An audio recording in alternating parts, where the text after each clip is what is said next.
ምልኪ እያለ ሰላም ልኪ እያለ ሐርና ወርቁን ስታስማማ የገብርኤል ድምፅ ተሰማ ተሰማ የገብርኤል ድምፅ ተሰማ ተሰማ የመላኩ ድምፅ ተሰማ። ያው ዘምር ያለው ያው ብዙ ስለጠየቃችሁኝ ልዘምርና የምታዝኑም ካላችሁ እንዳታዝኑ። ይሄ የሉቃስ ወንጌል ላይ የተነገረ ቃል ነው።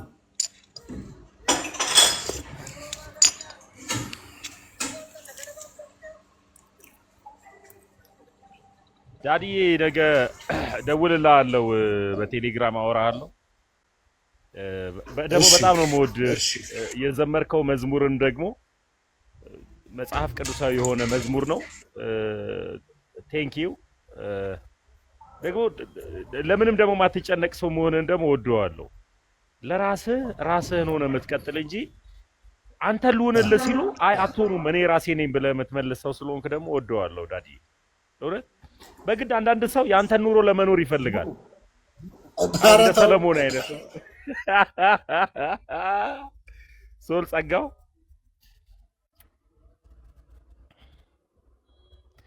ዳዲ። እስኪ የተወሰነ እንትን ካልክ አይቀር እስኪ ያንተን መረዳት ንገረኝ እስኪ ስለ ጥምቀት። እውነት ጥምቀት ያድናል ብለህ ወይስ እንዴት ነው? የውሃ ጥምቀትን መረዳትን ያንተን ብትነግረኝ ባክ።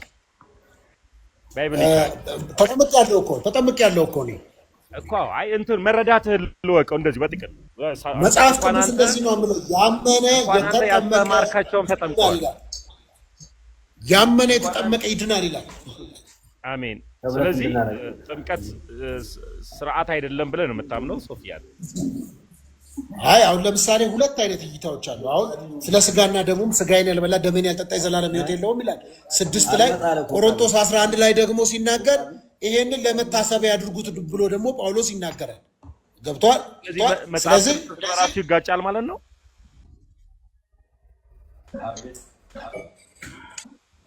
እዛ ጋር ያመነ የተጠመቀ ይድናል ብሎ እንደገና ደግሞ ለመታሰቢያ ያድርጉት ሲል መጽሐፍ ቅዱስ እርስ በራሱ ይጋጫል ማለት ነው።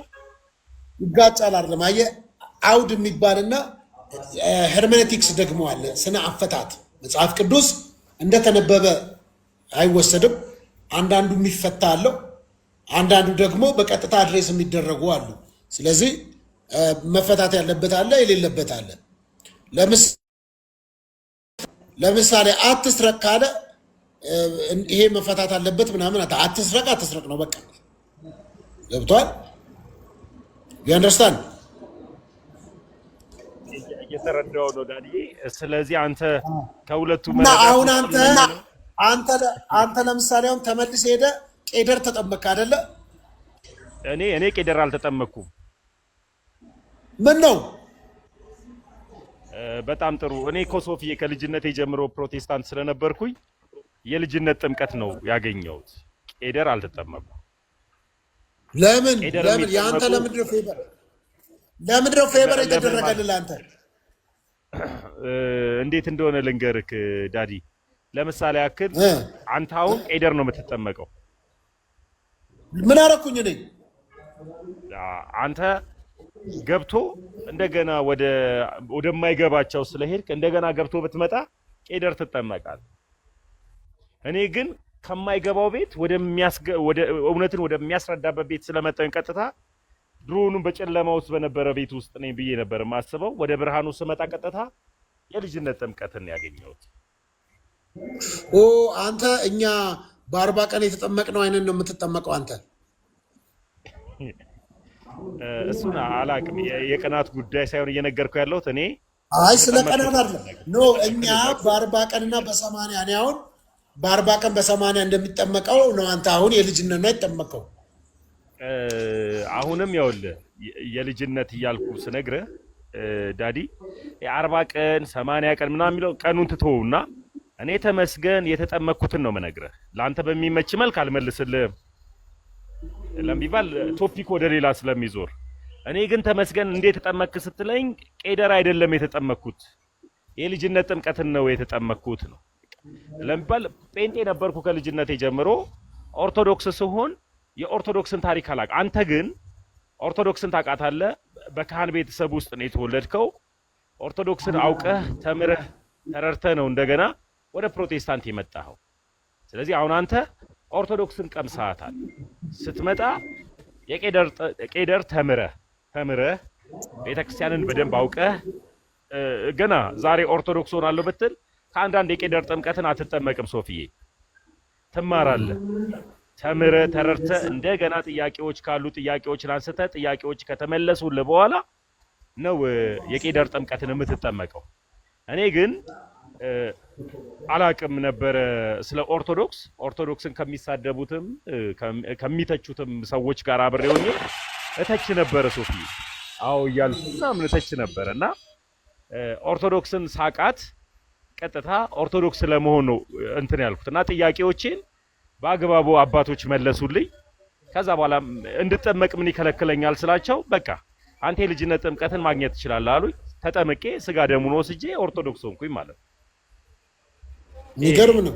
ግን ኦርቶዶክስ ከሆንኩ በኋላ የሆነ በጣም አማረብህ። በጣም የሆነ ፈረንጅ መስላለህ። በጣም ጥሩ ነው ያለው። እሱ ምን መሰለ ጴንጤ በሆን ኖሮ አንድ አባባል አለ፣ እኔን የነፋኝ አምላክ እናንተን የሚንፋችሁ የሚል ስብከት ላይ ካየ የሆነ ቀጫጫው ሰውዬ ሲሰብክ ታስታውሳለህ? መድረክ ላይ ድሮ ቀጭን ነበርኩኝ፣ አሁን ግን በቃ በጌታ ከሆንኩኝ በኋላ ይሄው ተነፋፋው ነፋኝ ምናምን የሚለው አለና እንደሱ አልልህም። ያው የሰው ልጅ ውስጣዊው ጥያቄ ሲመለስለት የውስጡ ጥያቄ ፊቱ ላይ ያበራል እና ዘላለማዊ መዳኔን በደንብ ስላረጋገጥኩኝ አሁን እረፍት ላይ ነኝ ያለው።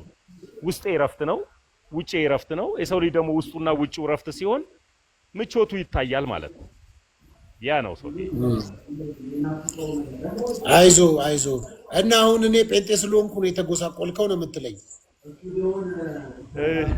በመወፈርም ሆነ በመጎሳቆልም ሆነ ባለመጎሳቆል ሃይማኖታዊ ማንነትን አያሳየም። ለምን ቢባል እኔ አሁን እየነገርኩ ያለሁት አንተ ኦርቶዶክስ ስለሆንኩ ውስጥ እረፍት ስላገኘ ተስማማኝ አላልክም? እንዴ አሁን የኔ ጊዜ ሲሆን ደግሞ ከንቱ ነው፣ ያንተ ጊዜ ሲሆን ደግሞ ጽድቅ ነው። ታው እንጂ እኔ አሁን ይሄ ካንተ ጋር ምን ያደርግ መሰለ ሶፊዬ፣ ሰው በተማረበትና በተረዳበት በዚያው ልክ ነው ጸንቶ የሚኖረው።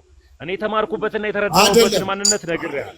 አይ ነው በገባውና በተረዳው ልክ ነው የሚመላለሰው። አዎ እኮ ስለዚህ እኔ የተማርኩበትና የተረዳሁበት የገባኝን እውነት ተመስገን ምን ሆኖ ተመቸህ ካልከኝ የሆነ መንፈሳዊ ጥያቄ ነበረብኝ። ያ መንፈሳዊ ጥያቄ ደግሞ ፊቴ ላይም ይታወቃል። ሰው ጥያቄ ሲበዛበት በጥያቄዎች ሲወጠር ሰውነቱ ሊጎሳቆል ይችላል። እኔ ግን አሁን ጥያቄን ሲመለስልኝ ሰላም ስላገኘሁኝ ውስጤም ውጪም ሰላም ነው። እስኪ አሁን ግን አንተ የተመስገን መልስ አሁን አንተ ችለህ ለምሳሌ ኢየሱስ ክርስቶስ ብቻውን ጌታ ነው ትላለህ? ኢየሱስ ክርስቶስ ብቻውን እሱማ ጌታ ነው መጽሐፍ ቅዱስም ይላል። ኢየሱስማ አይደለ? ቆይ እስቲ አንተ ኢየሱስ ክርስቶስ ብቻውን ጌታ ነው በል እስቲ። ይኸውልህ እቺ አሁን የተናገርከው ቃል ላይ ኢየሱስ ክርስቶስ ጌታ ነው መጽሐፍ ቅዱስም በድፍረት የጻፈው ጌትነቱን የምንመሰክርለት ጌትነቱን የምንናገርለት ኢየሱስ ክርስቶስ ጌታ ነው።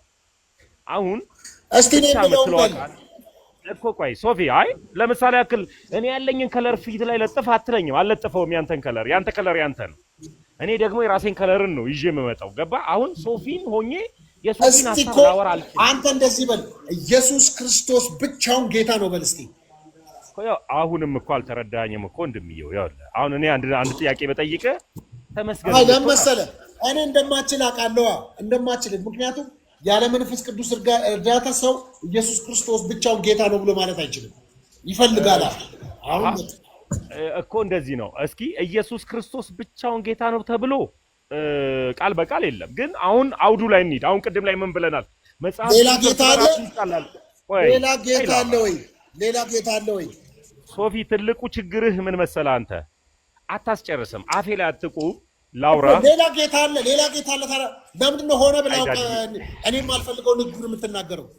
ለምን እንዴ? አንተ የምትፈልገውን አላወራም እንጂ ፈጽሞ አላወራም። አንተ የምትፈልገውንማ ካወራሁኝማ መልሼ መናፍቅ ነው የምሆነው።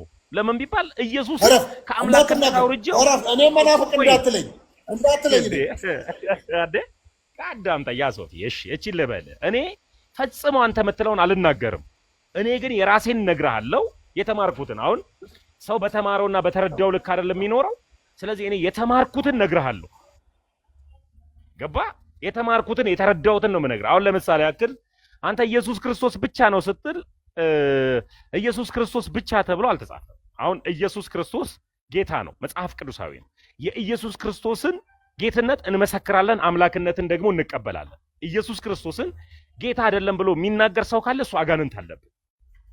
ኢየሱስ ክርስቶስ ጌታ ነው ብቻ የምትለው ቃል ግን ስትመጣ ግን ምን ማለት ነው? እሱን አብራራልኝ፣ አውዱን ስላላወቅኩ። እሺ ሌላ ጌታ አለ ከሱ ውጪ? እኔ ከጌታዬ ውጪ ሌላ ጌታ የለኝም። ሰማይን ምድርን የዘረጋው እሱ አምላኬ ጌታዬ ነው እኮ። ታዲያ ብቻ ማለት ለምን ፈራህ ታዲያ? እኔ አልገባኝም። ብቻ የምትለዋን አሳየኝ እኮ ነው። አሁን እኮ መለስኩልህ እኮ። ኢየሱስ ክርስቶስ ጌታ ነው ነው። ሰው በልቡ አምኖ ይድናል፣ በአፉ መስክሮ ይጸድቃል የሚለው ኢየሱስ ክርስቶስ ጌታ ነው፣ የጌቶችም ሁሉ ጌታ ነው። አሁን እዚህ ጋር እንስማማለን። እስኪ ተመስገን አንተ። ስለዚህ ታዲያ አንተ ራስህ ይኸውልህ ከገባ ኢየሱስ ክርስቶስ የጌቶች ሁሉ ጌታ ነው ካልክ፣ አሜን አሜን። አሁን ተስማማን። የጌቶች ሁሉ ጌታ ነው አይደል? ስለዚህ አሜን አሜን፣ ተስማምተናል። ብቻውን ጌታ ነው ማለት ነው ታዲያ። ያንተን ንግግር አይደለም እኔ የምናገረው። ይኸውልህ ያንተን ንግግር ብቻ አይደለም እና አሁን የኔ ንግግር ኢየሱስ ክርስቶስ ጌታ ነው። ኢየሱስ ክርስቶስ የጌቶች ሁሉ ጌታ ነው ነው። አንተ ግን መንፈስ ቅዱስን ጌታ ነው ትላለህ? እስኪ ንገረኝ ሶፊዬ። ቆይ አዳምጣ እንዴ። አይደለ? እቺ መልስልኝ ደግሞ። አሁን መለስኩልህ በቃ። ኢየሱስ ክርስቶስ ጌታ ነው፣ የጌቶችም ጌታ ነው። አንተ ግን መንፈስ ቅዱስን ጌታ ነው ትላለህ? እስኪ ንገረኝ። ታዲያ መንፈስ ቅዱስ ብቻውን ጌታ ነው በል እስኪ። እስኪ በል በምን ቋንቋ ብነግርህ? አሁን እኔ ምንህን እኔ በመጣሁብህ መንገድ ላይ ትመጣለህ? እቺ እስኪ በልልኝ። አይ እኔ ነገርኩህ። አሁን ኢየሱስ ክርስቶስ ጌታ ነው በል ስትለኝ እርሱ መንፈስ ቅዱስ ብቻውን ጌታ ነው። እርሱ መንፈስ ቅዱስ ብቻውን ጌታ ነው። መልካም። ስንት ጌታ አለ አሁን በነገርከኝ? አንድ ጌታ እኮ። አይ አንድ ጌታ ያደረክበት አሁን ኢየሱስ ክርስቶስን ጌታ ነው። አሜን ጌታ ነው። አንድ ጌታ ነው። አንድ ጌታ መጽሐፍ ቅዱስ ብቻ ብለን ነው የምታምነውና መንፈስ ቅዱስ ጌታ ነው ተብሎ የተጻፈበትን እስኪ አንድ ጥቅስ ስጠኝ። ስለ ሥላሴ ምንም እንትኑ የለህም እንዴ? አይ አንተ ከኔ ትሻላለህ። ቢያንስ እኮ መጋቢ ነህ። እስኪ ነው እኔ እኮ ተራቆ ምእመን ነኝ። ሳትማር ነው ልጅነት የወሰድከው? አይ እሱማ ቁጭ አድርጌ በልመልስ።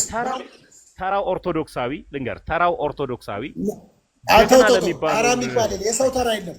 የሰው ተራ የለም። እሺ ልንገርህ፣ እሺ ልንገርህ። ኖ እንደኔ አይነቱ ኖ አሰማ ለምን ላውራት እቺን አሰማ እቺን ላውራ አይደለም። እንደኔ አይነቱ ኦርቶዶክሳዊ ገና አዲስ ኦርቶዶክሳዊ ጀግና ለሚባለው ጴንጤ ሥላሴን ያስረዳል። ለምን ቢባል መጋቢ ነኝ ቢል፣ ፕሮፌት ነኝ ቢል፣ ወንጌላዊ ነኝ ቢል ሥላሴን ያስረዳዋል። ለምን ቢባል ፕሮቴስታንትና ሥላሴ አይተዋወቁም። አይቻት ነበር ውቤን አይቻት ነበር። ላስገባት ብነካው አላስገባትም። ውብዬ መታ ነው እና ይኸውልህ ፕሮቴስታንትና ሥላሴ አይተዋወቁም። አብራራ ቢባል አብራራም አንድ ፕሮቴስታንት። አንተ እንኳን ያው የካህሊ ስለሆነ አይደለም የካህሊ ስለሆነ ሥላሴ ልታውቅ ትችላለህ። አስገብተህ እኔ ልጠይቅ እውነት ሥላሴ ይኸውልህ መንፈስ ቅዱስ ማን ነው ብሎ ሪባጃላ ቡራ ብሎ ነው የሚጨርሰው። በቃ አለቀ። ከዛ በላይ ያወራ። አረ መንፈስ ቅዱስ እንደዚህ የሚያንቀጠቅጥ አይደለም። ምን ሆነ ነው መንፈስ ቅዱስ እኮ የሚያዝለፈልፍ የሚያንቀጠቅጥ በጣም ጥሩ ስርዓት ያለው የስርዓት አምላክ ነው መንፈስ ቅዱስ። አንድ ጴንጤ ግን ብታስገባ ግን ሪባጃላ ቡራ ምንድነው ብትለው በቃ አትንካብኝ እሱ መንፈስ ቅዱስ ነው የሚል ወዴት ሄድክ? ይኸውልህ አዳምጠኝ። ቆያ ጴንጤነት በአንድ ሰው አይወከልም። እኔ ስህተት ከሆንኩ የኔ ስህተት ነው፣ የጴንጤዎች ስህተት አይደለም። እሺ ጴንጤዎችን አንድ ላይ ያደርጋቸው የሚችል ማን ነው? ጴንጤዎችን አንድ ላይ ያደርግ የሚችል ፕሮቴስታንቲዝምን መስራቹ ማን ነው? ይሄ ነው አስተምሯቸው በቆኑና የቀነነላቸው ማን ነው? አዳምጠኛ። አንድ ሆነውም አያውቅም፣ ወደፊትም አንድ አይሆኑም። መዳን የግል ነው፣ በግል ነው የምትድነው። ብራዘር በጀማት ድንም አይደለም። እኔ እያልኩ አይደለም። አይ የግል ነው ብለኸኝ በጣም ጥሩ ይጋጨብኛል እዚች ጋር ከይቅርታ ጋር ዳዲዬ። ፕሮቴስታንቲዝም በአንድ ሰው አይወሰንም፣ በአንድ ሰው አይመለስም አልክ። በጣም ጥሩ እሺ። ፕሮቴስታንቲዝምን ደግሞ የመሰረተው ቀኑናውን የቀነኑላቸው ማን ነው ስል ደግሞ መዳን የግል ነው ትለኛለህ። ስለዚህ ሁሉም ይድናል ማለት ነው። ፕሮቴስታንቲዝምን ማን ጀመረው ካልከኝ መጽሐፍ ቅዱስ ስናነብ ያገኘ ነው። ሰው አልጀመረው። መጽሐፍ ቅዱስንስ ማን ሰጠ? በሰው አልተጀመረም። መጽሐፍ ቅዱስንስ ማን ነገረ? መጽሐፍ ቅዱስ መሆኑ ማን ነገረ? ምን ነው በአማርኛ ነው ከግዕዝ ነው ከኢትዮጵያ ኦርቶዶክስ ቤተክርስቲያን ነው ልትለኝ ነው? አይደል? እኔ አላልኩም። ለኔ አንተ አትመልስልኝ። እኔ መጽሐፍ ቅዱስ መሆኑ ማን ነገረህ ነው የኔ ጥያቄ ዳድ። መጽሐፍ ቅዱስ እኔ አላልኩም።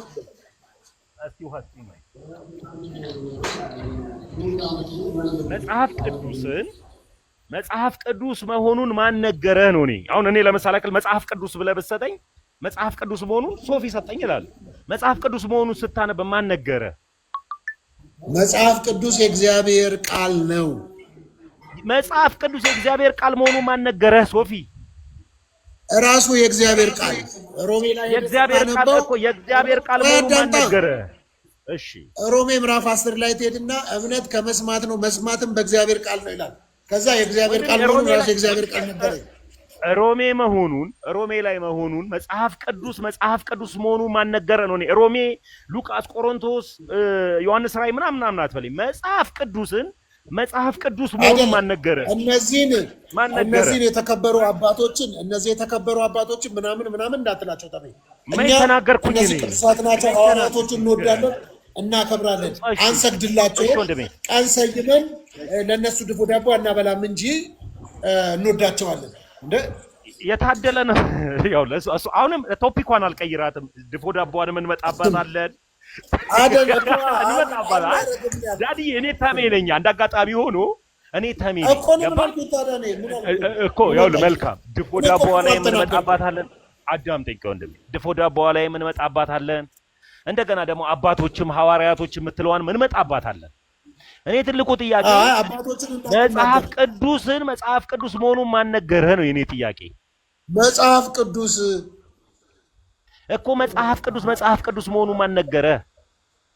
መጽሐፍ ቅዱስ ራሱ ነው እንዴ እኮ መጽሐፍ ቅዱስ መሆኑን ማን ነገረህ? ዳድ መጽሐፍ ቅዱስ ነገረኝ እኮ መጽሐፍ ቅዱስ መሆኑን ማን ነገረህ? እኔ አሁን መጽሐፍ ቅዱስ መሆኑን ማን ነገረህ? በራሱ መጽሐፍ ቅዱስ ከተደረቀን አንጨርሰው ለምን እኮ ማን ነገረ? መልስልኝ። እሷን ነው እኔ እኮ የነገረህና መጽሐፍ ቅዱስ ከይቅርታ ጋር ኦኬ። የግሌን ከሆነ እኔ የኢትዮጵያ ኦርቶዶክስ ቤተክርስቲያን አማኞች ቤት ውስጥ ነው ያደግኩት። 80 ያዱ መጽሐፍ ቅዱስ ነበራቸው። ቤተሰቦቼ መጽሐፍ ቅዱስን ያነባሉ። መጽሐፍ ስወለድ ኦርቶዶክስ ሆኜ ቤተሰቦቼ ኦርቶዶክስ ስለሆኑ አንድ የሙስሊም ቤተሰብ ሲወለድ ሙስሊም ሆኖ እንደሚወለድ በኢትዮጵያ ኦርቶዶክስ ቤተክርስቲያን አማኞች ውስጥ ተወለድ። መጽሐፍ ቅዱስን ማንበብ ጀመርኩ። በዚህ መሰረት ነው እኮ እኔ አሁን ይኸውልህ የኔ ጥያቄ ምን መሰለህ ዳድዬ፣ ከይቅርታ ጋር ማን እንደደውለው ተው አትደውሉ በላቸው። ወይ ጥቅስ ሊነግሩ ነው የደወሉት ለኔ ስትጨነቅ እዚህ ጋር አይተው ጥቅስ ሊነግሩ ነው። እሺ ሶፊ ችግር የለውም ይሁን። እሺ እሱን ምን አለ መሰለህ ዳድዬ፣ እኔ አሁን ከኦርቶዶክስ ቤተሰብ ነው የተወለድኩት። መጽሐፍ ቅዱስ 81ኛ ቤት ነበረ። 81ን መጽሐፍ ቅዱስ አንብቤ ነው የተወለድኩት። እንደ አንድ ክርስቲያን ከቤተሰብ ነው የወሰድኩት ነው የምትለው አይደል? ለፋዘር የካህን ልጅ ስለሆንክ ለፋዘር መጽሐፍ ቅዱስ ማን ሰጣቸው? ገዝቶ መሰለኝና ደሳለኝ እዚህ ጋር አይሰራም። እምነት ነው፣ ህይወት ነው። አንተ ዘላለም ይሆን አለኝ ስለታም ወይ ቤተክርስቲያን ሰጥተው ይሁን ወይ ገዝቶ ይሁን አላውቅም። እኔ ገዝቶ ሊሆን ይችላል። ስለዚህ አንተ ገዝቶ ሊሆን ይችላል ትላለህ። እንደገና ደግሞ ቤተክርስቲያንም ሰጥተው ሊሆን ብለህ ትችላለህና አራት ነጥብ ረገጥ አድርገህ ለአባቴ መጽሐፍ ቅዱስን እከሌን የሰጠው ብለህ የምታምንበትን አንድ ንገረኝ። ቆይ ልደውልልሽ። ደስ ይለኛል። ካህን ስለሆኑ ወይም ቤተክርስቲያን ነው የሚሉት አዳመጣለሁ።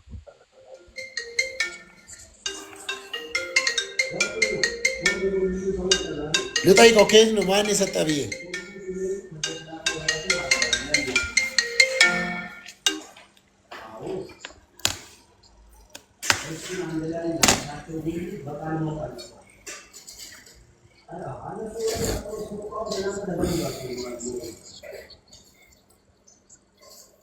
እየደወልኩ ነው፣ አባ ጋር እየደወልኩ ነው። ጤና ይስጥልኝ። እንደምን አሉ አባ? ሰላም ኖት ወይ? ሁሉ ሰላም ነው?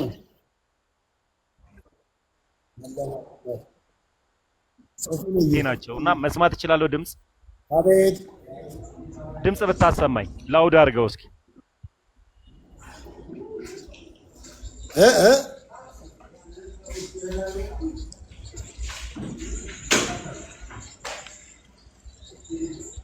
አዎ ልክ ነው። እንትን ፈልጌ ነው።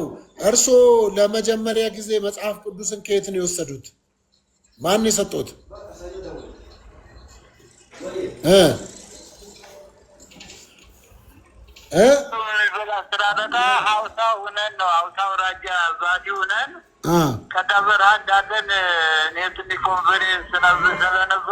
እኮ ማን ነው የሰጡት ለእርስዎ? ጓደኛው ነው ለመጀመሪያ ጊዜ መጽሐፍ ቅዱስ ለእርስዎ የሰጡት? አይደረሰው ሳይሆን ገዝቶ ነው የሰጠኝ። ኦኬ፣ ጓደኛው ገዝቶ ነው የሰጡት ለእርስዎ። አታሳሳቸው። አይደለም ሶፊ፣ አባን በትክክል ጠይቃቸው በጌታ። ቆይ አባ አባቴ አይደለም ነው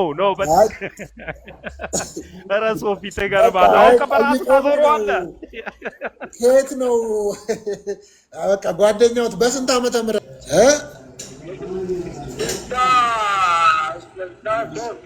በ1963 በኢትዮጵያ አቆጣጠር። አንድ ላይ አውራጃ ፖሊስ መምሪያ ተራ ነበረ። እኔ የምርመራው ክፍል ኃላፊ ነኝ። እሱ ደግሞ እኔ ጋር ነበረ ነው። በቃ እሺ፣ አመሰግኖታለሁ አባ። መልካም ጾም ይሁንልዎት። ጥያቄ ጠይቀውኝ ነው ድንገት የደወልኩልዎት። ይቅርታ በጣም። እሺ እሺ እሺ። አሜን አሜን አሜን። ይኸው ሰማህ አይደለ? በ1963 ዓመተ ምህረት ጓደኛዬ ነው ገዝቶ የሰጠኝ አሉ። እንግዲህ ምን ላድርግ? እሺ እንደውም እሳቸው በ1963 ዓመተ ምህረቱን ሁሉ አይረሱም፣ ያውቃሉ እኮ። አባት ናቸው፣ ካህን ናቸው። በጣም የምወዳቸው ማከብራቸው አባቴ ናቸው። እና ክህነት እንደዚሁ በቀላሉ የሚገኝ ስላልሆነ ልክ እንደ ፕሮቴስታንት ቤት ውስጥ ዛሬ ጌታ ተቀብዬ ነገ ነብይ እንደማልሆን ቆይ ስርዓት እሺ፣ ነገ ነብይ መሆን እንደሚቻል አይደለም። በየኔታ ትምህርት ቤት ተምረ ድቁና ወስደ ብዙ ዋጋ ከፍለ ነው ክህነት የምታገኘው። አባ የየኔታ ትምህርትን የተማሩ ካህን ናቸው። ግን ኧረ አንዱ ደግሞ ያንተ አባት ማለት ትክክለኛ እሳቸው ትክክለኛ አባት አይደሉም ይለኛል። አንዱ ደግሞ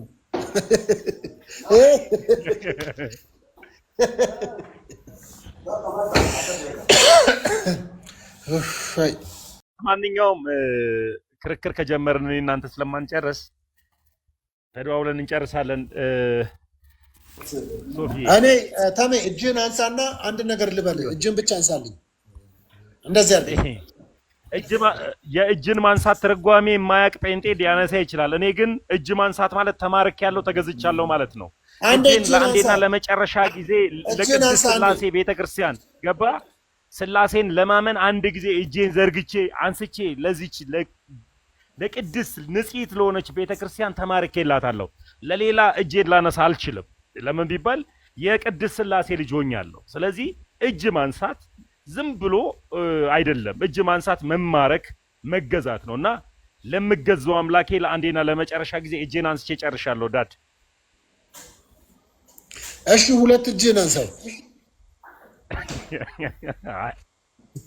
እኮ አንድ እጅህን ሁለት እጅን ይሻርገው እኮ ነው። ሁለትም ይሁን እንደገና ደግሞ ጣትም ይሁን ብቻ እኔ ራሴ መጽሐፍ ቅዱስ ላይ ለቤተ ክርስቲያን እጃችሁን አንሱ የሚል እስቲ ማስረጃ አለ? ለቤተ ክርስቲያን እጃችሁን አንሱ፣ ለቤተ ክርስቲያን እጃችሁን አንሱ የሚል ማስረጃ አለ? እንዳጋጣሚ ሆኖ ዳዲዬ የሌለውን የለም በማለት ስለምታወቅ አላነበብኩም። ድንገት ዘልየው ሊሆን ይችላል ወይ አንተ አንብበው ሊሆን ይችላል። እኔ ግን መረዳት ነው።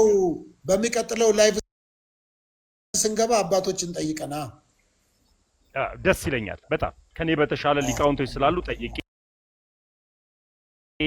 ተረድቼ ጠይቃለሁ። እኔ ግን አንድ ጥያቄ ግን ልጠይቅህ ቆይ እኔ ደግሞ አንድ ጥያቄ ተረጋጋ፣ ተረጋጋ እኮ እቺን ደግሞ አንተም ደግሞ መጋቢዎችን እንድጠይቅ ካንተ በተሻሉ ያሉ መጋቢዎችን እንድጠይቅ ተረጋጋ። ቆይ ተረጋጋ። በጌታ እቺ ልጠይቅ እኔ ነገርኩ። ቆይ ለምን አትረጋጋ? መጀመሪያ ተረጋጋ። ተሙ እንደ አባቶችን ጠይቀ ሌላ ቀን ታስረዳናለህ። ደግሞ መስቀልን የተመለሰልኝ ነግራለሁ። መስቀል ለምን አወረክ? ማተብን ለምን አወለክ? እኔ ተኔ